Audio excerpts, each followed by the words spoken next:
We have a great show tonight. We have Michelle Freed, who's kind of a jack of all trades. She was a radio producer, actually the last radio producer for Art Bell's Midnight in the Desert program. After Art passed, she went away from the station and she created Midnight FM, a radio station. She also started LITM Media, which is Leave It to Michelle Media. She's a hypnotherapist, a controlled remote viewing coach. Just a lot of great stories and capabilities which you'll want to hear about. So really hope you do check that out. Please also visit www.afraidofnothingpodcast.com and click on that cute little coffee icon. I'm currently in a job transition phase looking for new work. And as I do that, if there's any little emotional or small support of buying me a coffee, that's always well appreciated. So thank you so much and enjoy the show.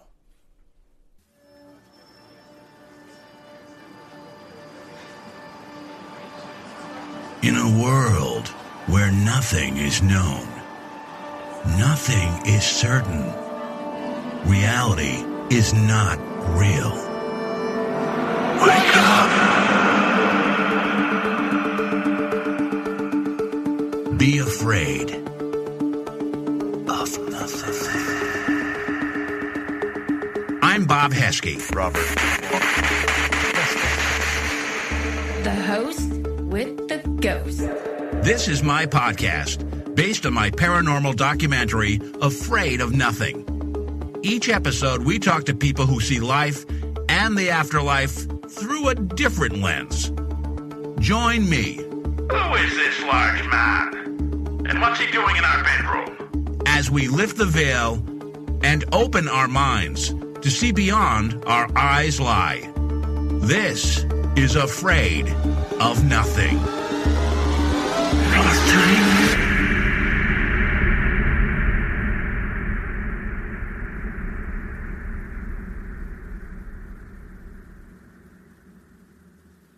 Michelle Freed is a graduate of the Alternative Practitioner Academy and received certification from the National Guild of Hypnotism. She completed the beginning, intermediate, and advanced training programs through the International School of Clairvoyance, where she learned to integrate her intuitive gifts with her hypnosis skills. Michelle is a talented remote viewer and remote viewing instructor. Fully certified in all forms of controlled remote viewing, she completed the beginning to advanced training programs through Right Hemisphere, Intuitive Specialist, APP, and received additional training from Joe McMonigal.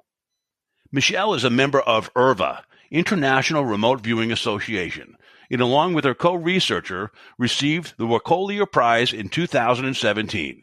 She has research related to remote viewing and parapsychology published with the Journal of Psychical Research, the Parapsychology Association, and 8 Martinis magazine.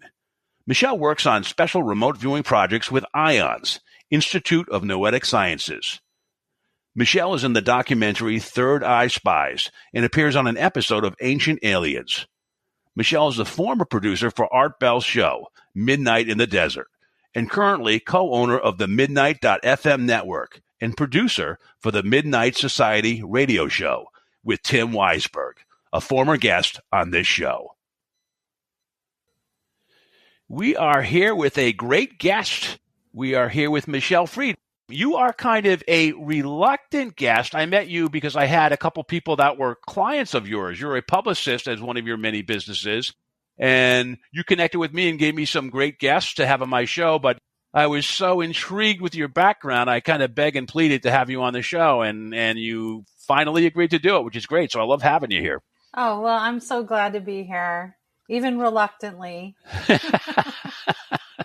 If anybody goes to your website, www.butterflyeffectcenter.com, they will find all the things that you do.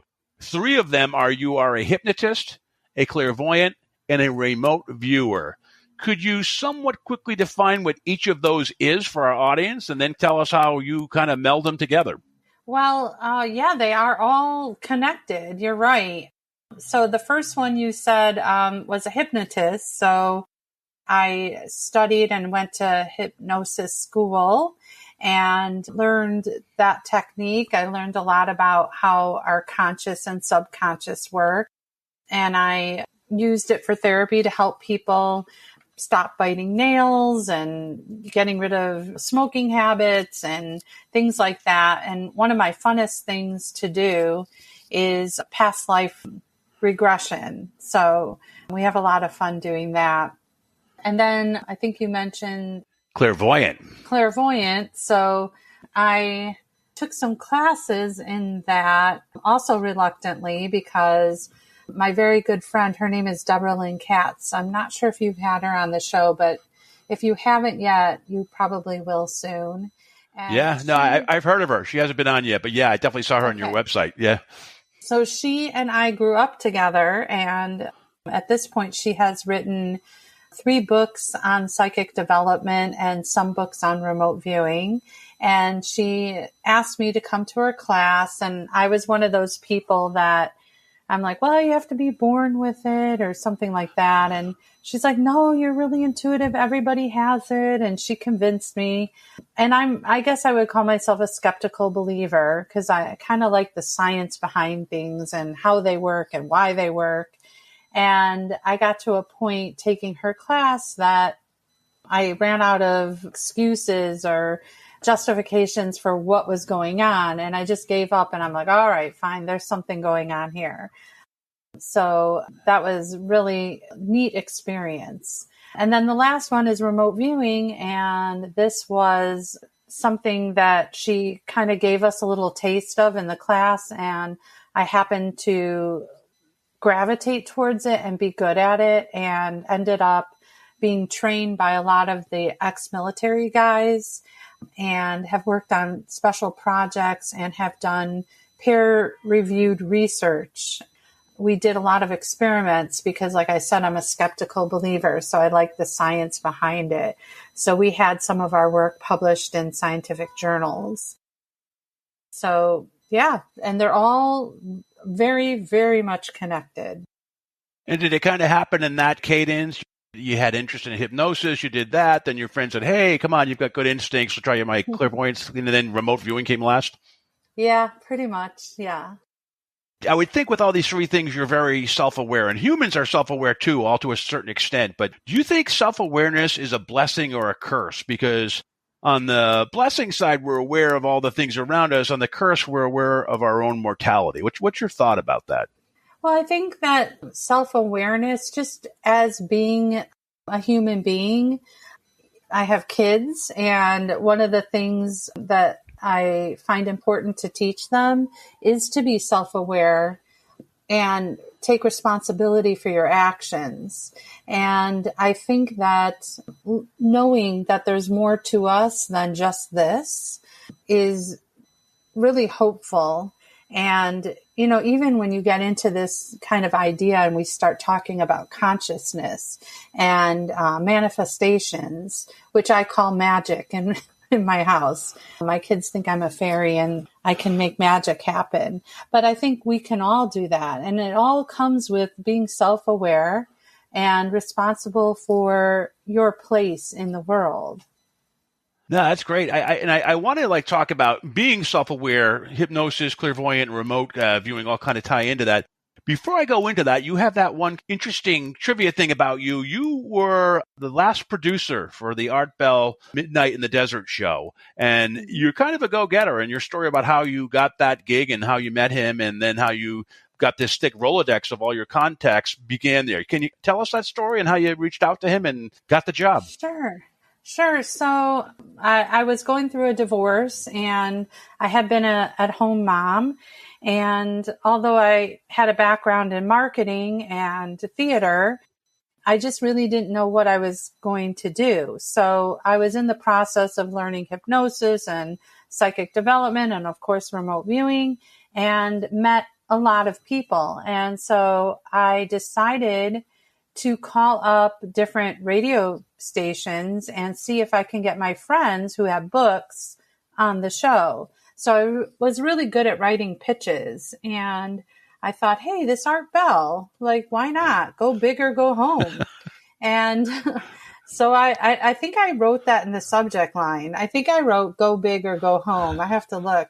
And the producer called and they did a pre-interview asking more questions about the guy I was pitching. And we talked for, I think, an hour, and the producer said, we'll get back to you.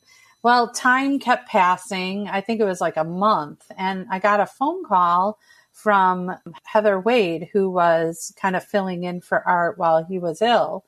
And she called up and she apologized for delaying and getting back, and that she loved the guy I was pitching. And she was so sorry that she lost her producer. And I don't know, something came over me and I just said, hire me.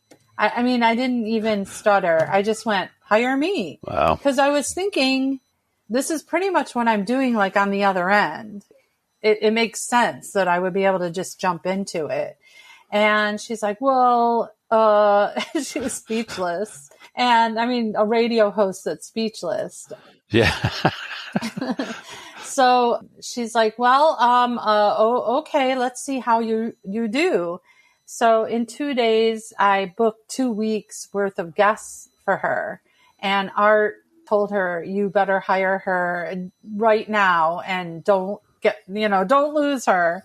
And so that's kind of how I got the job there. And then I worked there for 3 or 4 years, I think, until he passed away. So how did you have confidence in what guests to book for those first couple of weeks? See, I do this podcast and it's just my taste. I'm like, okay, this is interesting.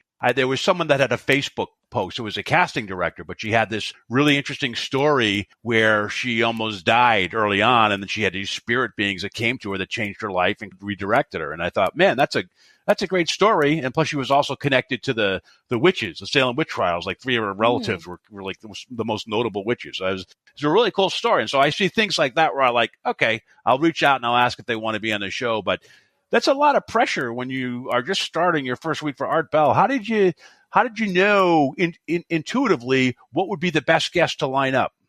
I think that in my experience in musical theater, I had to cast people. Maybe it was intuition. I'm actually thinking about maybe it was at this point that you're asking this question, but I could always see the potential. I can't explain how, but I remember I casted somebody and everybody was just on me like, why did you cast? I don't understand. I don't see it. And I just saw something that other people didn't see. And then after, we had rehearsals, after the show was on, then everybody came to me understanding, that was perfect. There's nobody else better. And so I think I have a knack for just finding talent. The other thing, I have to give Art credit because he would also help me or gave me advice about like where to find them. He would say, go to small towns and small newspapers. And sometimes there's these special interest stories and things like that. So I kind of would look under rocks and just kind of find very unique stories. And I felt like, well, if it was interesting to me, then it would be interesting to other people. And my goal is to keep looking for something different. I don't, I don't like hearing the same stories or the same thing over and over. So I like to find people with a big personality that can tell a good story and be interesting. Is there one interesting thing about Art Bell and the time that you knew him that we might not know that you might share? Is there some trait, is there some pet peeve or anything about him that people might not know that you discovered and thought was kind of endearing or interesting? Stay with us. We'll be right back. This is an Afraid of Nothing paranormal podcast alert. $10 merch. $10 merch. That's right, podcast fans. If you go to our website, afraidofnothingpodcast.com, and click on the store tab, you too can find now $10 merch on the website. So not only can you get the great stuff like the hoodies and the t-shirts and the blankets and the glasses, you can also get stickers and bumper stickers and, well, a whole lot more. You need to see it yourself. But just remember this. $10 merch is now available at the Afraid of Nothing podcast store. Check it out. And remember, Never be afraid to look good.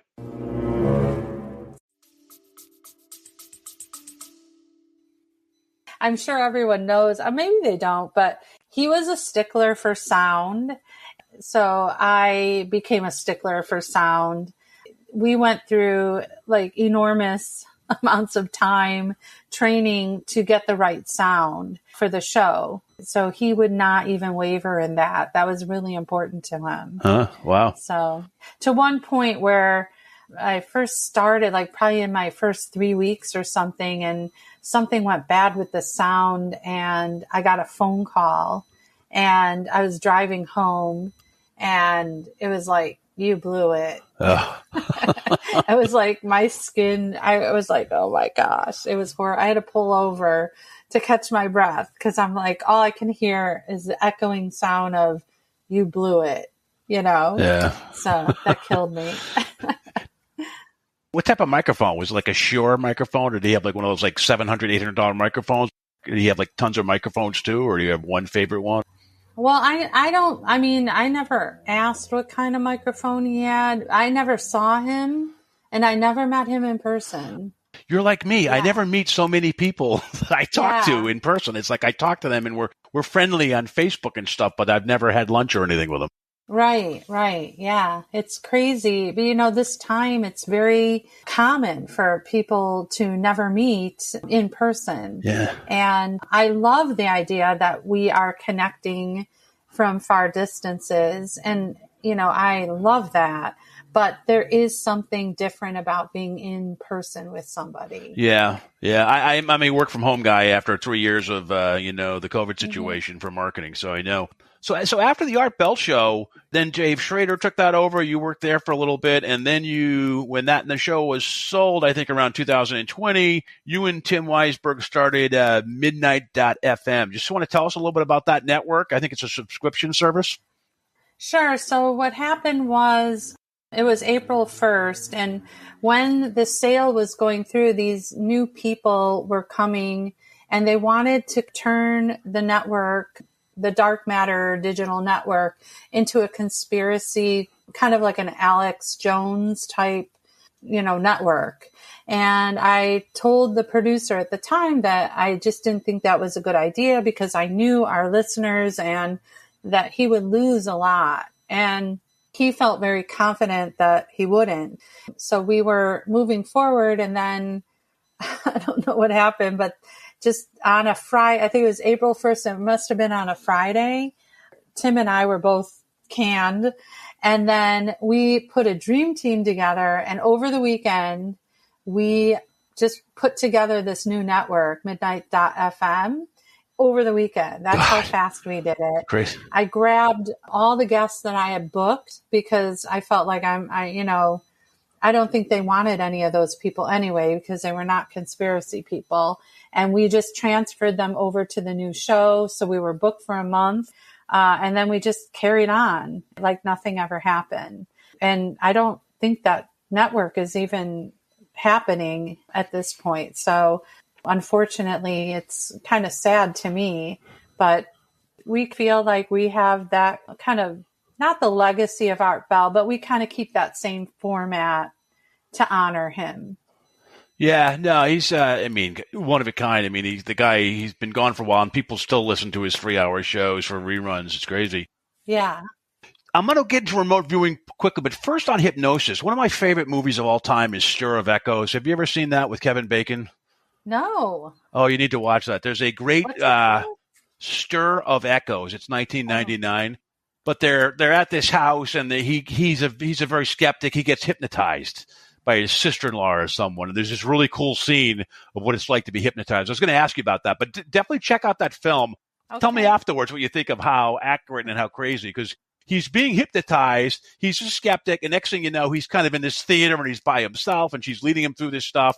And he's just really going through these things. And it's tied to it's kind of a ghost mystery story. So it's tied to this weird kind of this girl that a ghost and this unexplained death, and it's in Hypnosis is tied to it too. So definitely check that out. I'd love to see what you think. But of all the movies I've seen on Hypnosis, that was the coolest, most well done cinematic version I've ever seen of Hypnosis. With hypnosis, I've seen on your website, you do a lot of different things. You certainly help people with weight management or to stop smoking or maybe even any fears they have. But you've also dealt with people maybe with abductee experiences or past life regressions. Do you mind just sharing, if you can, one or two really kind of crazy hypnosis experience that you had that you went down a rabbit hole and you were surprised where you went? One thing that comes to mind is it was in the span, I think of a year. There were 3 totally different, nobody knew each other, 3 different clients that I had. And they were one was in Canada, one was in Chicago, and one was in California. They were all spread apart. None of them knew each other. And there were 3 separate clients that came to me asking for help because they feel like they were abducted and they want to know what happened. So I started with the first client. We did it through, at the time we used Skype, and they were in California. And so what you're doing is you're moving the past to the present. That's basically what's happening. So you get them into a deep trance and you're having them recall what was the past as if it's happening right now. And so they were describing this place. They felt like it wasn't on Earth. It felt like it was underwater. And that the first thing they would bring up is, well, I guess the point of my story is that all 3 of these people had the same experience. And they were all talking about the colors.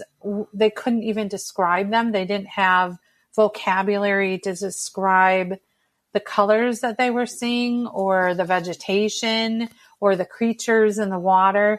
And they felt like they were breathing the water, like that was normal. And all 3 of them gave me the same description. And I thought that was really weird. Was it at the same time too? Or was it like, were they spaced apart by years? No. It was within a year, and there were 3 separate people that asked me.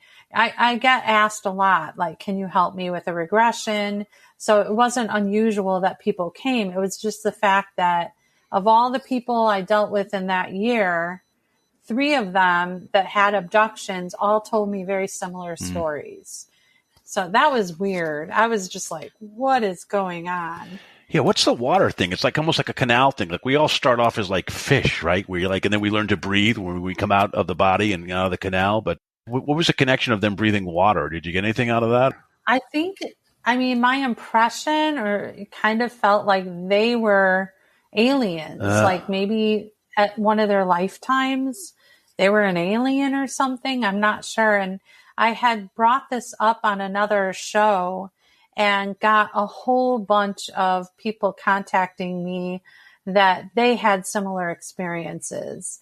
So it's kind of opened up this crazy door where this is not uncommon. I find it completely fascinating. I feel like I really should remote view it, which I haven't thought to do that, but I should give my students a target and see what they come up with. Yeah. I mean, and what are your thoughts on aliens? Like I just talked to one of your clients, Nathaniel Gillis, who's demonology, right? And he's connection to alien abductions and all that stuff we talked about in our last show. Do you think aliens are interdimensional beings? Do you think there's the really hidden agenda on them that's not too good for humans and our souls? Or what's your thought about aliens? Like I said, I'm a skeptical believer. I haven't really seen it, but I lean towards the vastness of space and the universe. And I know that we are not alone here. And there could, it just anything goes. There could be advanced beings that can travel. I mean, it's not that far off in science that you can travel faster than the speed of light. And why not? We look at quantum physics and we know that, electrons and protons, all these things can move. So there is a possibility that this can happen. There could be other species that have maybe some kind of flying saucer or something that they could travel somehow. they figured out how to travel or something like that. I think it's possible. And we have remote viewed and we did get some interesting information. I lean towards, but I don't know. Yeah. And, good segue to remote viewing. Remote viewing is one of those crazy, it's like the ultimate time machine, right? You can go in the past, the present, or the future. Is that accurate? Yes. Yep. So like with hypnosis, you go to the past and you bring it up to the future, but remote viewing, you can be anywhere. Mm-hmm. Can you go back in the past and see someone who's no longer living? So say if my mom passed like 10 years ago, could I go back 20 years ago and see her as if she's alive? Or would that just be like residual energy, a memory or whatever? So how remote viewing works is there's a set protocol. There's a little confusion with remote viewing because there are people that are psychic and they can remote view. They just kind of in their mind go to a location and describe what's going on there. In what we do in remote viewing, I would say it's scientifically based because we are blind to the target, and blind means that we have no clue what the target is. We just get a random number and we follow a specific protocol and we tap into our right brain or our subconscious intuition, and we come up with descriptions because the mind gets things confused. You have to balance your left brain and your right brain because your left brain wants everything to make sense. So if I said, if I was describing an apple and we describe it as red, shiny, and round, we don't want to right away assume or draw a conclusion that that's an apple because there's a lot of things in the world that are red, shiny, and round. So when we're doing a session and following this protocol, it kind of breaks things down, and your session, it ends up looking like a bunch of descriptions of things and sketches of things. So when the manager, the person that is going to assign you the target, they come up with tasking. So say the tasking is, I'd describe, whatever your mom's name is on this date, this day in this year.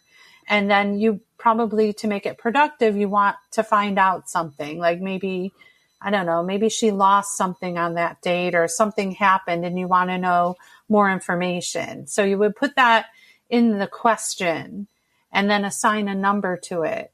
But the question that you write, the viewers don't get to see that question until they're finished with the session. They just get the target and they just set an intention that they're going to go to the target, whatever the target is. Is remote viewing kind of like a Polaroid where it comes together as a picture after a while? It starts a little blurry and nothing, and then it is amorphous, and then it kind of gets a shape? Or is it not like that? Does the picture become clear? Yeah, a little. Yeah, it's a little like a lot of people, when they start taking my class, they think that they're going to, like, if the target is a cabin in the forest, a picture of a cabin in the forest, they think they're going to see a picture of a cabin in the forest. But that isn't how it works. It comes in very blurry. So you'll get kind of an outline of something, or you'll get a color or a shape. And then as you move through the session and follow this specific protocol, things start to become more focused and more clear, and you get a bigger idea of what it is. And a lot of times when we're looking for missing people, we have the question would be, we're very specific with the question. That is really what sets the tone for the session. So you would say, you first want to know what is the current location of so-and-so. And then you give that a target. And that way, when they do their session, they don't know that question, but they're going to be describing a current location of where this missing person is. And the second question is always describe the current condition. We want to know, are they alive? Are they dead? Are they hurt? Whatever. Then you give that a target number, and then you follow the specific protocol and do that session. And hopefully you get a lot of information. So one target I worked on, all I knew was this is a missing person case. but I had no idea where in the world, who it was. I didn't know anything. And I was getting information that it was a male, but I had a sense in my body that there was no life. And I perceived water nearby. I perceived a rock, blood coming from the head. There was this like dilapidated building and a foresty area. Those are the main things that I was getting from my session. And it turned out what the detectives did, because they knew where this location was, they would take these aspects of your session. They would say, okay, somewhere where there's water, dilapidated building, a forest, and a rock. And they would look at a map and try to triangulate an area. There was several other people working on this case with me, and they ended up finding them. And what my session said, I was a little off. It was a male college student. The dilapidated building was a bar. He got drunk and walked down this dirt path in the forest area, took out a boat. The boat capsized and he died of the boat hitting his head. So I didn't see him in the water. I saw the water nearby, and the rock must have been the boat. So, sometimes you get kind of mixed up information. That's where you can use remote viewing for something that's very productive and helpful. And that's what I love to do. How do you get your targets? Is it an envelope? Do you know what's in the envelope? Is it, so for example, if you just walk us through like a missing person case, you sit down, do they give you an envelope and you're supposed to figure out what the question is, or do they give you some guidance to start? How does that work? No. So nowadays, since we have email, I'll get an email that says, I have a target for you. And it'll just be a number. Okay. It's just a random number. And then I'm like, okay. And then I sit down at a desk, and you can do it anywhere, but I sit down at my desk and I follow the protocol. And you can do it like a little every day. You can do it all at once. It doesn't matter. And then after I'll scan it and then send it back to the person that sent it to me. And then they'll send me what the question was. And sometimes we're even blind to the person hiring us. About a year ago or 2 years ago, actually, do you know who Tom DeLong is? Yeah. He hired us. So they kept it. We were completely blind because they knew if we knew it was Tom DeLong, we would for sure get aliens in our session. Yeah. So we were completely blind. That would be called double blind. Yeah, it seems like there's two types, or at least two types of remote viewing. There's the known, you can quantify it, like the missing persons thing. And then there's like, go to the dark side of the moon. And you don't know unless unless there's like four of you and like Ingo Swann or someone else has the same type of experience. So one example of that is Bigfoot, I would imagine, right? Where you don't know it's Bigfoot. And I'm going to set this up if you don't mind. I had a guest, Lori Lampert Williams, who I think was an instructor for you a while ago. She was on my show about a little over a year ago, and she talked about she was on Coast to Coast, and she was with, I think, Connie Willis was the host, and she was given 3 to 4 targets prior to the show, and she said one turned out to be Bigfoot. And she said, actually, this is fairly common. A lot of people have seen Bigfoot. And her experience was she talked about kind of an interlocking and very developed consciousness, very smart. It was big. She felt it was female, but she questioned herself because it was so big. And then, I don't know, she mentioned it was very intellectually advanced and love. And she felt it was an interdimensional being. So she almost thought it was a basketball player or something at first. So she was doubting what she was getting. She was doubting herself. And once she realized what it was, she was like, oh my God, is this Bigfoot? It was one of those aha moments. Now you had a similar experience. Was that similar to how it unfolded with you? Yeah, I had a monitor that was monitoring me while I was doing this session. And I had a lot of similar things. Like in the type of remote viewing that I teach, we use our mind and body. We engage with the target with our body. And so my monitor said, okay, I want you to first I said, I'm perceiving a subject and it feels female. He said, okay, stand up and kind of blend with the subject and describe. And so I stood up and I was touching my arm and I felt like my arm was like going long. And I'm like, wait, I feel very big, like big boned. And I wanted to change it to male, but something in me said, no, this is a female. And I also did say that I felt like it was like as big as a basketball player, like just, I felt enormous. How did you feel enormous? Did you feel like uncoordinated? I just felt like everything was bigger than me. Like when I touched my arm, it felt like I was touching something bigger than what was actually there. Like I'm doing it now because I'm remembering, but I felt like my hand was wider on my arm and that it went longer than my arm, because I was, blended with it. And I didn't really get into the consciousness of it or anything like that. I was more just describing this subject that I was perceiving. And it turned out that the target was they wanted to know the reality of the Gimlin-Patterson or the Patterson-Gimlin footage. Video, they wanted to know if that was real or not. So what'd you think? Did you think it was? It sounds like you did. Yeah, I think it's real. And I don't think anyone really debunked it yet, did they? No.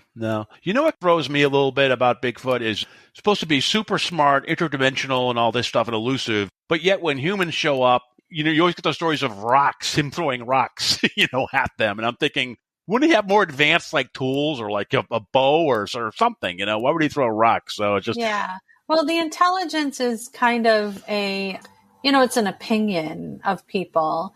I mean, we're still finding different kinds of species of animals and things like that, even in the rainforests and jungles. We're still finding new fish in the water.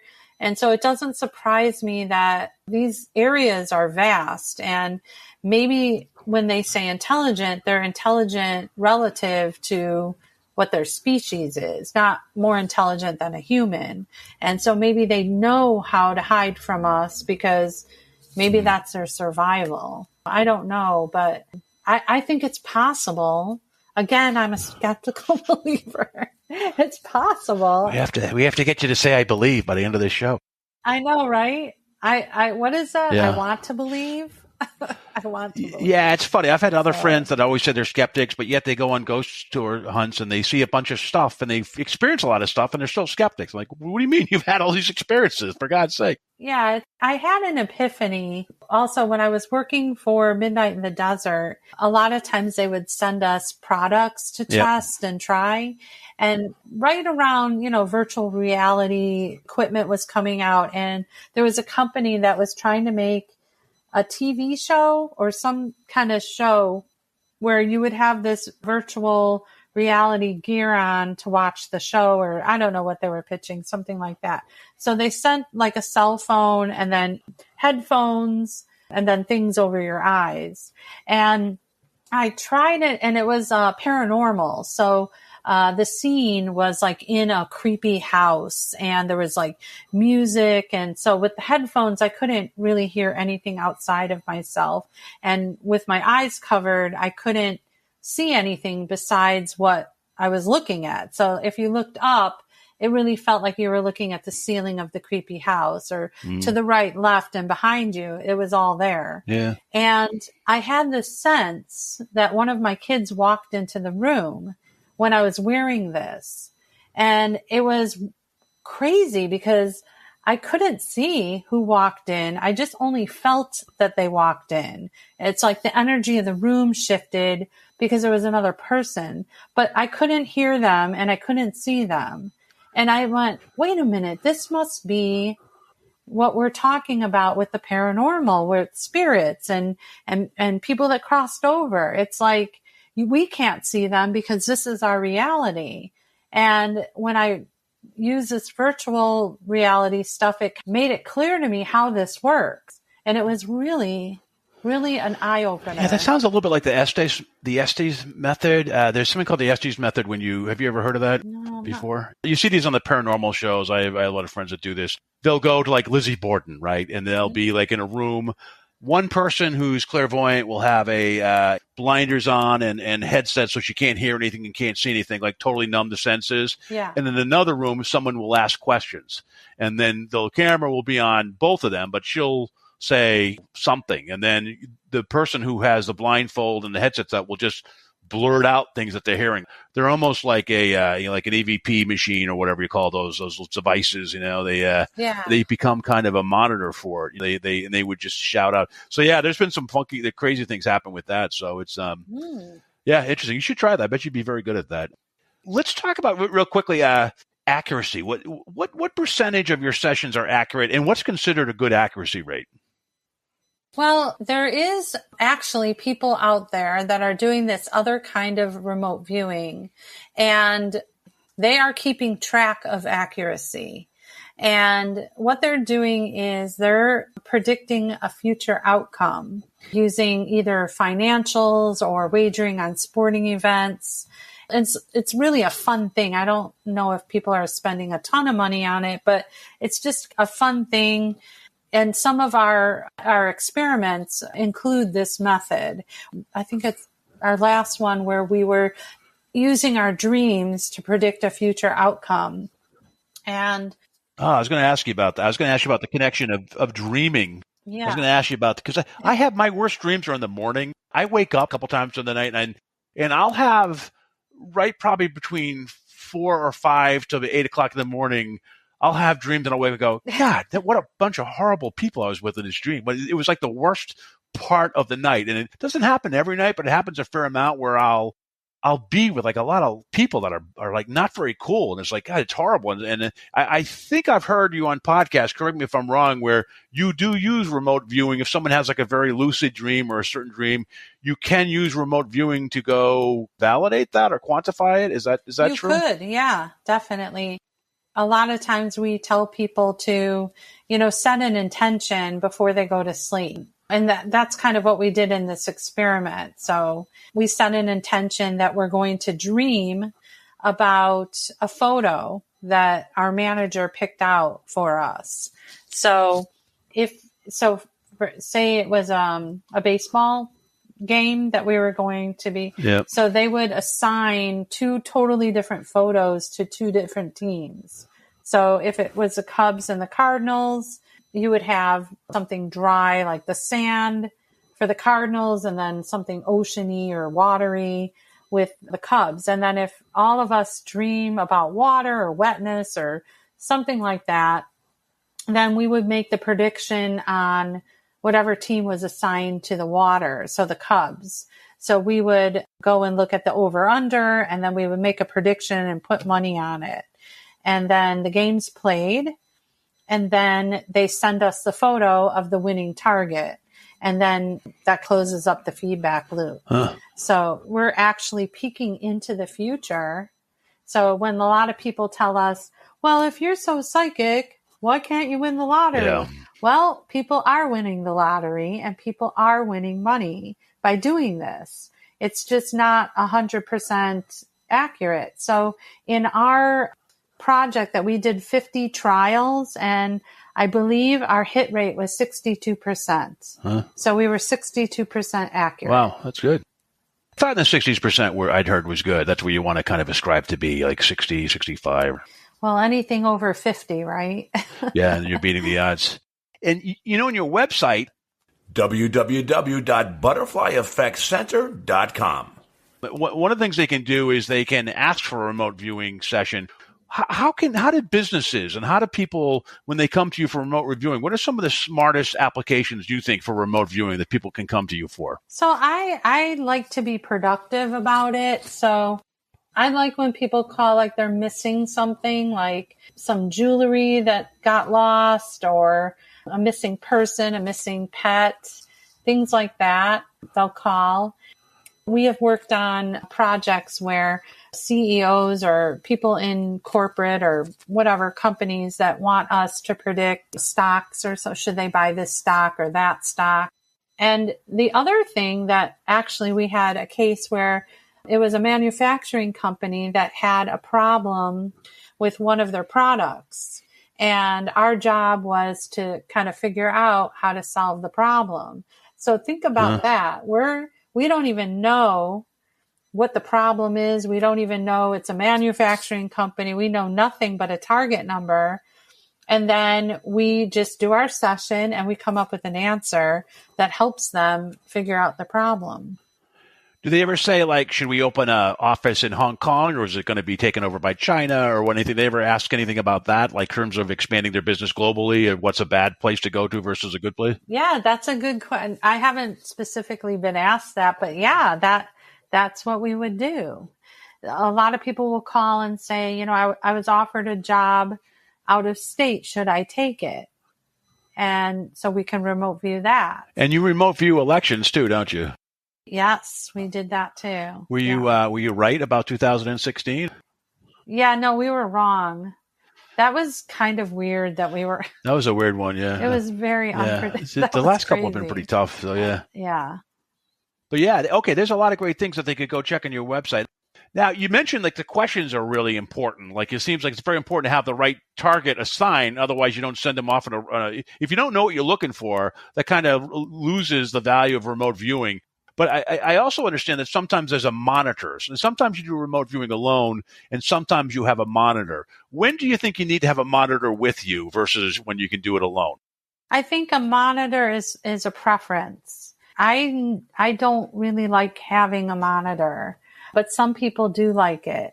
So it's really down to a preference. Yeah, it's funny because Lori Lambert-Williams, her husband, is like one of the best monitors, right? And she, especially when she goes to Mars or whatever, like she really, like he brings her back and she finds really a lot of value in that for her. Anyways, that's interesting. Yeah, definitely. And, you have on your website, you have some courses coming up. So you have 6-week courses. So there's a bunch of things you can do. You can get hypnosis. You can get remote viewing. You could do classes. You do 6-week courses in remote viewing. You have one coming up, if I can get this up in time, on June 12th. But just talk about some of the things that are on if people go to your website where you might direct them that they should look at. Yeah, so the website is pretty easy to go through.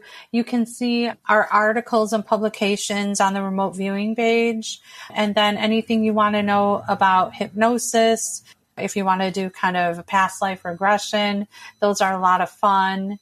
Yeah, it's pretty, the tabs are at the top and you just pick what you're interested in.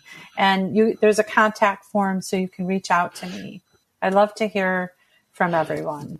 And beyond like services, if someone has some crazy story, because people reach out to me sometimes, they should go to your website if just as a query, if there's something where you might contact you about a potential guest thing, if there's something very unique about them that might be worth hearing. Absolutely.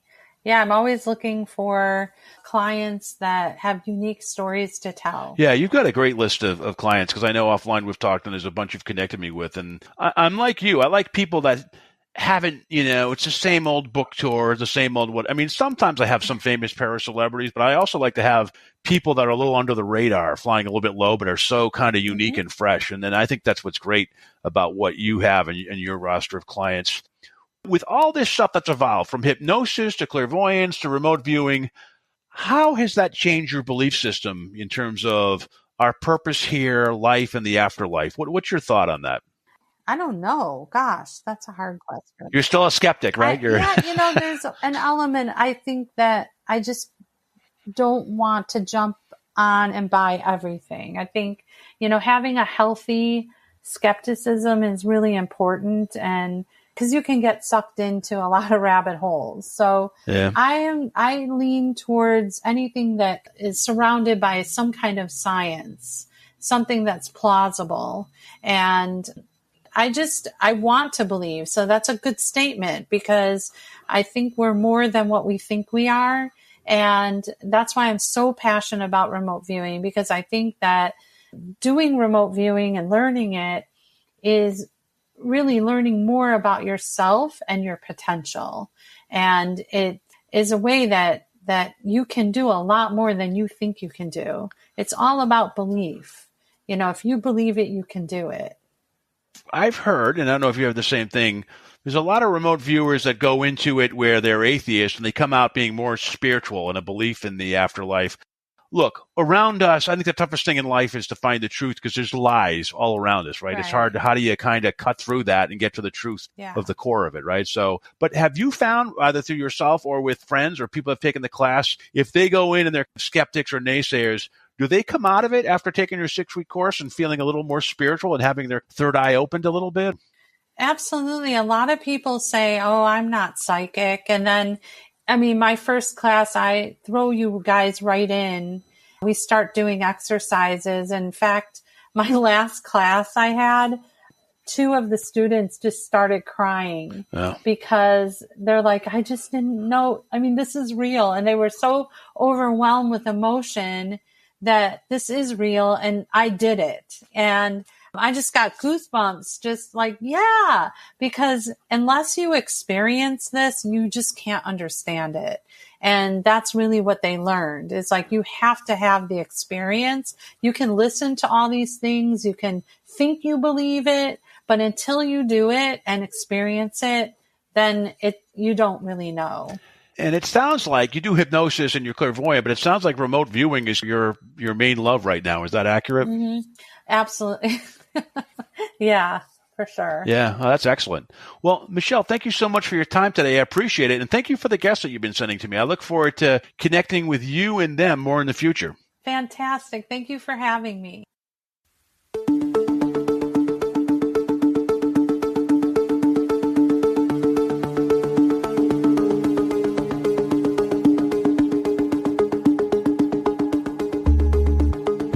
You've been listening to the Afraid of Nothing podcast. Please subscribe and like us on Facebook.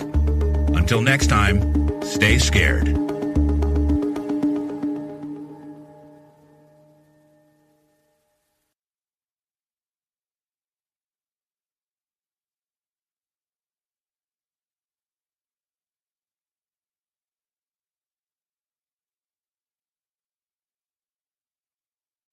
Hey, you're still here? Great. Then why not listen to another episode? Visit afraidofnothingpodcast.com to peruse all the shows. That's afraidofnothingpodcast.com. And while you're there, click the coffee cup icon to buy me a coffee and leave a review. I'll give you a shout out in an upcoming episode. And the world will know how swell you are.